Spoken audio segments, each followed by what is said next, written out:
Друзья, всем привет! Сегодня мы с вами говорим о новых стоковых обновлениях, которые можно поставить на свой Xiaomi. Эти приложения не из HyperOS 3, но все-таки есть интересные моменты, которые можно уже сегодня поставить на HyperOS 2, ну и получить новые фишки. Так что присаживайтесь поудобнее, и мы с вами начинаем.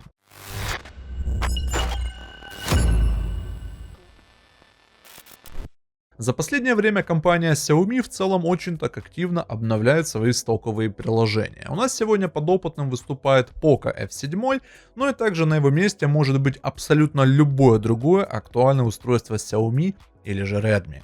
Первое приложение, с которого мы с вами начинаем, это, конечно же, рабочий стол. На примере этого аппарата это, конечно же, Poco Launcher. Многие расстраиваются, что Poco Launcher плохо обновляется, что нет анимаций, что в принципе разработчики забивают, скажем так, на это приложение. Все хотят системную оболочку, ну или же старый MIUI Launcher на смартфоны Poco, но, к сожалению, это не произойдет, опять же, в каком-то обозримом будущем, скажем так, а может и вообще никогда не произойдет. И мы с вами живем и смирились лишь только с той мыслью, что у нас есть Poco Launcher. Что в новой версии? В целом открытие приложений происходит без каких-либо проблем. Да, хоть, конечно, анимации, не так красиво выглядят. В плане, знаете, там оно так на смартфонах Xiaomi красиво выплывает, красиво там, когда закрываешь приложение, улетает. То есть тут оно немного иначе реализовано. Но если раньше на том же смартфоне Poco F7 были проблемы с анимациями в целом, то на сегодняшний же день разработчики несколько починили всю эту проблему. Что же касается самой версии Poco Launcher, то она выглядит следующим образом. 11626 от 15.08. И да, вы мне можете сказать, что это не совсем актуальная версия. И да, вы будете правы. Потому что вышла еще одна новая версия от 25 августа, которую вот уже как раз можно поставить. И ссылка на нее будет, конечно же, в описании под этим видео. И в нашем телеграм-канале вы эту версию сможете скачать. Демонстрирую вам, что я ее устанавливаю сейчас прямо перед вами. Выходим на рабочий стол, смотрите, никаких ошибок, черных экранов не вылетает. Потому что разработчики там напуляли версии Poco Launcher, и даже от сентября есть версии, но там почему-то на многих аппаратах есть проблемы, в частности как раз черного экрана, и соответственно есть проблема с жестами. То есть приходилось, опять же, перед обновлением делать резервную копию, потом откатывать версию, и тому подобное. В общем, это геморрой, с которым мы с вами не хотим сталкиваться. Из, назовем так, нового, что появляется в разделе «Рабочий стол». И да, вы сейчас мне можете сказать в комментариях, что это уже давным-давно было. И да, я с вами на 1000% согласен. Но вот то, что именно этот раздел проявляется в рабочем столе, это я не могу обойти стороной. И это, соответственно, дважды коснуться пустого места на рабочем столе, чтобы заблокировать аппарат. Да, это, скажем так, старая фича, которая была еще раньше, но только лишь сейчас разработчики почему-то ее решили перенести в раздел «Рабочий стол». По всему остальному все так же у нас остается на своих местах. Вот на смартфонах Poco это выбор минус первого экрана, это и скорость анимаций. Кстати, если поставить медленно, все же будет куда повеселее устройство работать и более, так скажем, утонченно. По сетке рабочего стола никаких изменений у нас, к сожалению, не наблюдается. Все те же три стиля, и, конечно же, у нас с вами не наблюдается и третьего стиля расположения объектов в недавних. Как я сказал, анимации тут стали работать куда лучше, и аппарат, скажем так, действительно начал летать. Но мы с вами идем далее. Какие еще приложухи обновляют разработчики? Это, конечно же, приложение Галерея и редактор Медиа. Получается, что нового в этой версии? Разработчики обновляют и уравнивают версию глобальную и китайскую. Соответственно, в приложении Галерея мы с вами получаем закрепление альбомов в настройках, и плюс небольшие такие редизайны. И в целом, как это будет выглядеть. И вот такой стиль, получается, вы можете наблюдать после обновления стокового приложения Галерея. Закреплено сверху это та самая новая фича, как оно выглядит. И немного разработчики еще сделали такие редизайны по сюжетам, творчеству, а также разделу еще.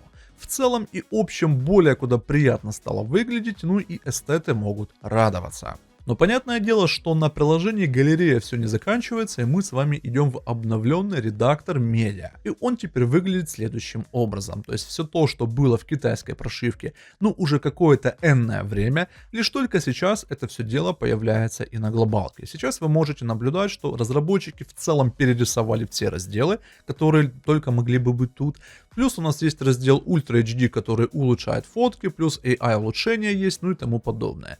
То есть тут очень много всяких возможностей для улучшения ваших фотографий. Плюс мне еще понравилась тема, которая позволяет сразу в этом редакторе накидывать обновленные стили рамок. То есть, если вы используете рамку при фотографии и вам не нравится то, что было по умолчанию, разработчики также дают вам возможность выбора всей этой истории.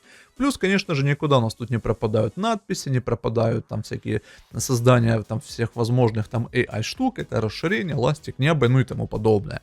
И плюс AI портрет. В общем, я очень рад тому, что разработчики в кои-то веки глобальную прошивку доводят и до китайской. И хоть кто-то также может сейчас в комментариях мне сказать, что вот китайская прошивка, она прям сильно отличается, и что нет фишек там в HyperOS глобальная и тех, которые есть в китайской прошивке, но, как вы можете заметить, поздно, но разработчики это все-таки добавляют.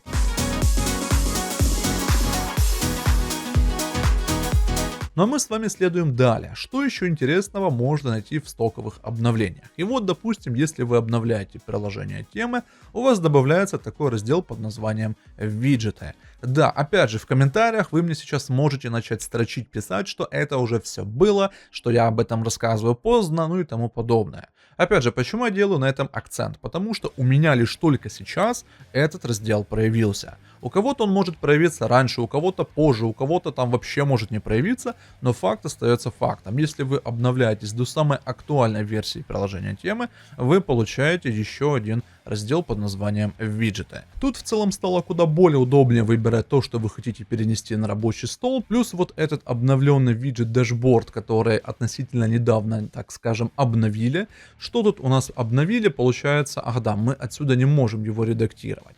Если же мы зайдем в раздел виджеты через ленту виджетов, то, соответственно, мы с вами увидим опцию, как именно редактирование этого виджета в плане цветов.